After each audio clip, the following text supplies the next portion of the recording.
સતગુરુ મહારાજની જય, સત્ય સનાતન ધર્મની જય। નામ રૂપ ગુણથી ન્યારો આનંદ સ્વરૂપ આત્મા નિશ્ચય કરી નિરખે, તેને ઘટ ઘટ દિશે પરમાત્મા। સર્વે સંતો મહંતો ભક્તો જ્ઞાની હંસો અને જિજ્ઞાસુ આત્માઓને વંદન સાથે જય ગુરુ મહારાજ। આજે નિરાત મહારાજની એક વાણીને સમજવાનો પ્રયત્ન કરવો છે।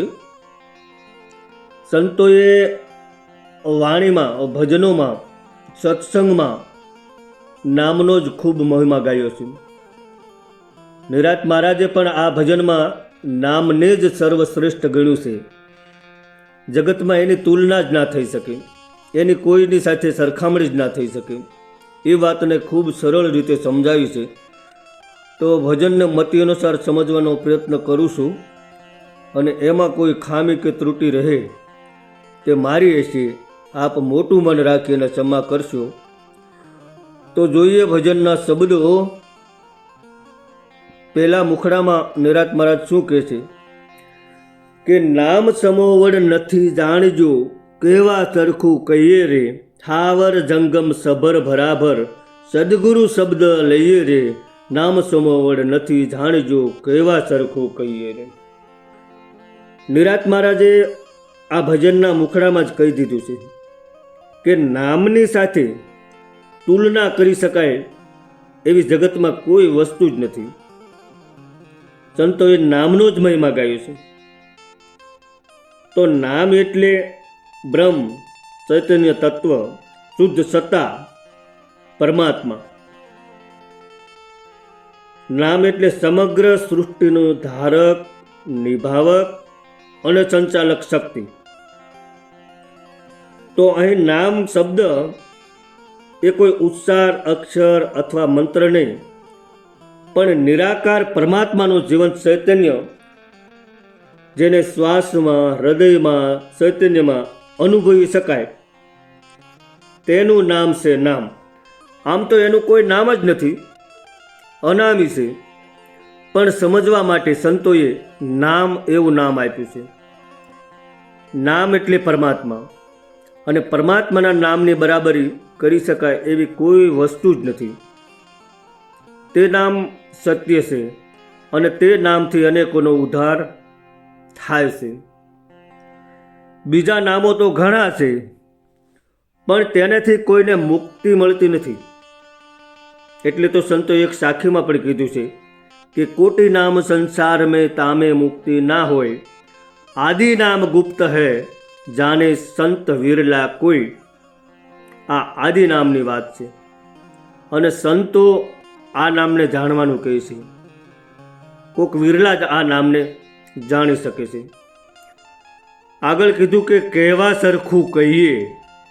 હવે એનો અર્થ એવો છે કે આપણે સમજવા માટે શબ્દોથી કહીએ, પણ અનુભવ ઉપર શબ્દોની મર્યાદા છે। નામને સમજવા માટે શબ્દો અધૂરા પડે, શબ્દો ટૂંકા પડે, કેમ કે તે શબ્દાતીત છે। શબ્દાતીતને શબ્દોથી કેમ વર્ણવી શકાય? એટલે કે આપણે શબ્દોમાં જેટલું કહીએ એટલું ઓછું જ પડે, કારણ કે નામનો મહિમા અકથ્ય અને અલૌકિક છે। હવે આગળ કીધું કે થાવર જંગમ સભર ભરાબર, એટલે કે પરમાત્મા સર્વવ્યાપક છે। સ્થાવર જંગમમાં સભર ભરેલા છે, તેના વિના કોઈ જગ્યા ખાલી નથી।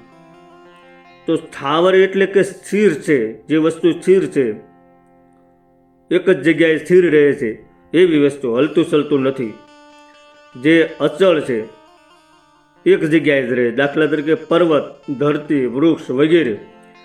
અને જંગમ એટલે જે ચલિત છે, જે ચાલે છે, એક જગ્યાએથી બીજી જગ્યાએ જઈ શકે છે, એને જંગમ કહે છે।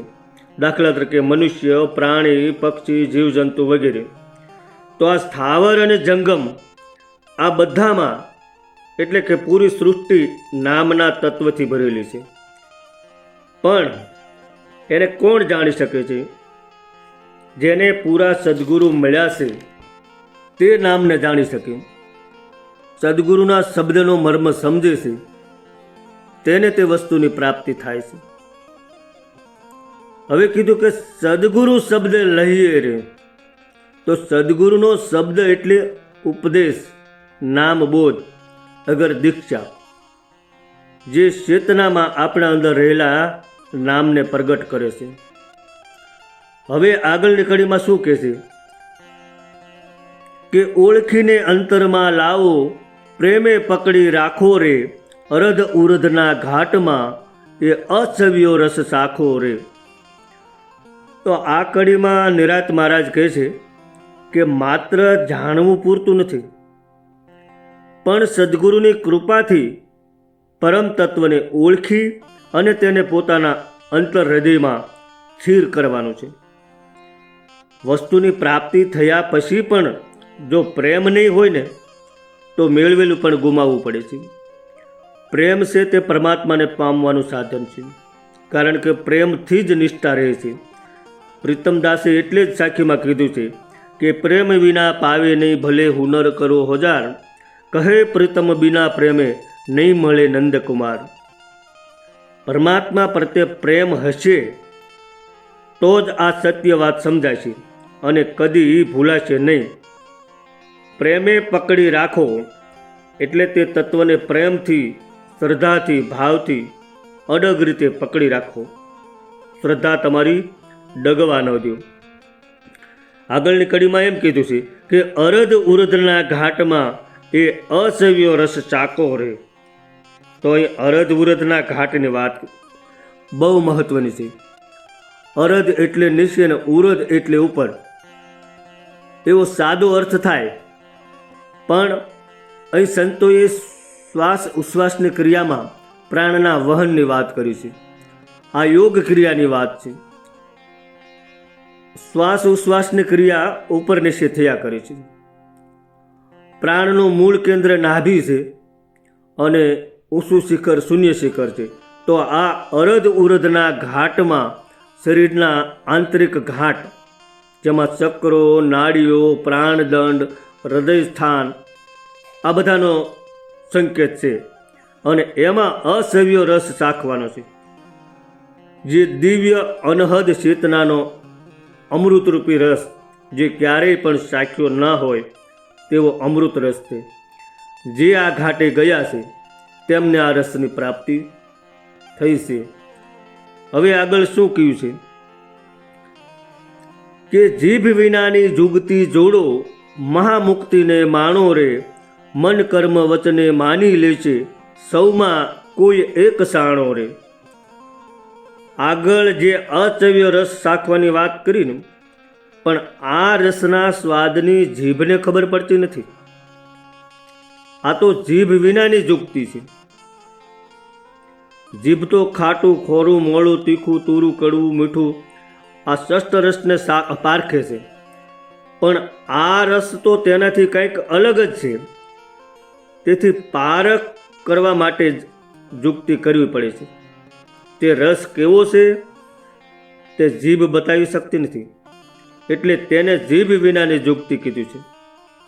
સદગુરુ મહારાજ પાઠમાં જુગતીથી સમજાવે છે, અને એ જુગતીથી જેને પરમાત્માની પ્રાપ્તિ થઈ છે તે મહામુક્તિનો માણે છે. કેમ કે આ જુગતીથી તમામ પ્રકારના બંધનો છૂટી જાય છે અને જીવન મુક્તિ સ્થિતિ પ્રાપ્ત થાય છે. અને આ જીવન મુક્ત સ્થિતિને મહામુક્તિ કીધી છે. જે તમામ બંધનોથી મુક્ત થાય છે તે આ મુક્તિને માણે છે. મન કર્મ વચનથી જે સત્ય સમજે છે તેને 100માં એક સાણો કહ્યો છે.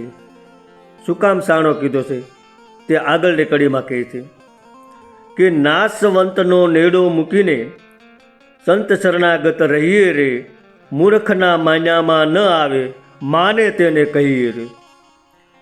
મન કર્મ વચનથી જેને સત્ય સમજાઈ ગયું એ પછી જગતની કોઈ નાશવંત વસ્તુ કે પદાર્થ સાથે પ્રીત કરતા નથી, સ્નેહ રાખતા નથી. નાશવંત એટલે જે સાર વિનાનું અસત છે, જે જૂઠું છે તેને છોડવાનું છે, અને જે સત્ય છે તેને પકડવાનું છે. તો નાશવંત શું છે? તો જગતની તમામ ભૌતિક વસ્તુ નાશવંત છે. આપણો દેહ પણ નાશવંત છે. સંતોએ તો ત્યાં સુધી કીધું કે બ્રહ્મ સત્ય જગત મિથ્યા.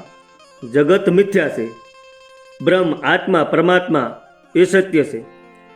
નાશવંતનો નેડો મૂકી અને સંતના શરણાગતમાં રહેવાનું કીધું છે. કારણ કે હરિગુરુનો સંત ત્રણેય એક સ્વરૂપ જ છે. જો સદગુરુના શરણાગત થશો તો પરમ પદની પ્રાપ્તિ થશે. કારણ કે સદગુરુનું શરણ એ ઠરવાનું ઠેકાણું છે. પણ આ વાત બધા નથી સમજતા. એટલે નિરાંત મહારાજ એમ કહે છે કે જે સત્ય સ્વીકારે એને સમજાવો, તેને હાસો માર્ગ બતાવો, અને જેને મન ના પાડે તેને દબાણ કે જબરજસ્તી ના કરો. કારણ કે આ વાત જેવા તેવાને સમજાતી નથી, એટલે અધૂરિયાને કહેવાની નથી. તો કોને કહેવાની છે? તો એ છેલ્લી કડીમાં નિરાંત મહારાજે કીધું કે મન સમજાવે તે નર મોટા, સ્થિરતા પદમાં ઠર્યા રે. નિરાત નામ ગુરુ તરણ તારણ, તે ભવજલ તરિયા રે. મન સમજાવે તે નર મોટા, સ્થિરતા પદમાં ઠર્યા રે. આ વાત ખરેખર જે જિજ્ઞાસુ છે તેને કહેવાની છે. મન સમજાવે તે નર મોટા એટલે કે જે મનને સમજાવી શકે, મન પર લગામ રાખી શકે, મન પર રાજ કરી શકે, તે મનુષ્ય હાસે જ મોટા છે, મહાન છે. આ દુનિયામાં અસલ મોટા કોણ? તો જેની પાસે પૈસા હોય, પદ હોય, પ્રતિષ્ઠા હોય તે નહીં. સંતો ના પાડે છે મોટા તો એ જ છે કે જે પોતાના મનને વશ કરી શકે છે, જે મનને સમજાવે, મનને થોભાવે, મનની દોડ રોકી શકે, મનના સંકલ્પ વિકલ્પોને રોકી શકે. જેનું મન સંયમ હેઠળ છે એ હાસી રીતે મોટા છે. આગળ કીધું કે સ્થિરતા પદમાં ઠર્યા. તો જેણે મનને દોડને રોકી દીધી છે અને વિષયોમાંથી ઇન્દ્રિયોને પાછી વાળી છે, એ જ સ્થિરતા પદમાં ઠરે છે. જેનું મન ધજાની પૂંછડીની જેમ ફરતું રહેતું હોય ને, તેને આ સત્ય વાત કેવી રીતે સમજાય? સ્થિરતા પદમાં ઠરવા માટે જ મનને વશ કરવું પડે છે. તો સ્થિરતા એટલે માનસિક શાંતિ, ભાવિક અડગતા અને જ્ઞાનના પદમાં ટકવાની ક્ષમતા. સ્થિરતા પદમાં જે ટકે છે તેને જીવનનો હાસો રસ મળી શકે છે. નિરાંત મહારાજ કહે છે કે ભવસાગર તરવા માટે આ વાત કરવી પડશે. જન્મ મરણના ચક્કરમાંથી મુક્ત થવા માટેની આ યુક્તિઓ છે. પરમાત્માનું નામ તરણ તારણ છે. તેનાથી અનેક મહાપુરુષોનો ઉદ્ધાર થયો છે. જે આ નામરૂપી નાવમાં બેસે તેનો જ બેડો પાર થાય છે. આ જીવન જ ભવજળ છે. કદી શાંત, કદી વેગવંતું, કદી ઉથલ પાથલ. માણસને ખબર જ ન પડે કે મન ક્યારે કઈ લહેર પર ચડી જાય. તો આ ભવજળમાંથી મુક્તિનું એક જ સાધન છે સદગુરુ. સદગુરુ તારણહાર છે.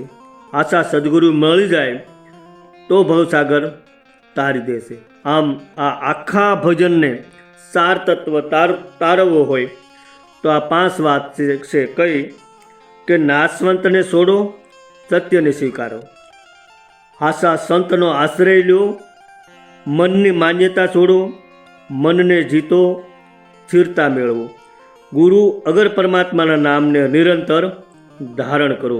આ 5 પગથિયા ઉપર નિરાંત મહારાજે ભાર મૂક્યો છે. અને આ 5 પગથિયે ચાલનારો જીવનપથ સરળ, સ્વસ્થ, શાંત અને પરમાત્માની નજીક લઈ જનારો બની જાય છે. સદગુરુ ભગવાનની જય.